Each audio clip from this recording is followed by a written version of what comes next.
जमुई जिला में खिलल हा कई जीवन सर के नामावा। अगे जमुई जिला में खिलल हा कई जीवन सर के नामावा। अगे देहा खिन के आनावा कराइए देहिंगे मैया हमरो डबीसानावा।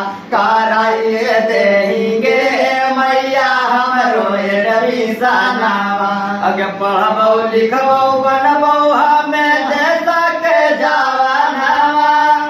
अगे पढ़बो लिखबो बनबो हमें देशा के जवानावा। अगे करबो रोशन नामावा कराइए देहिंगे मैया हमरो डबीसानावा। कराइए देहिंगे मैया हमरो डबीसानावा। जमुई जिला का पॉपुलर नामी टीचर जीवन सर हमारे साथ। जीवन सर, वीडियो को शेयर कीजिए आप लोग धमाके।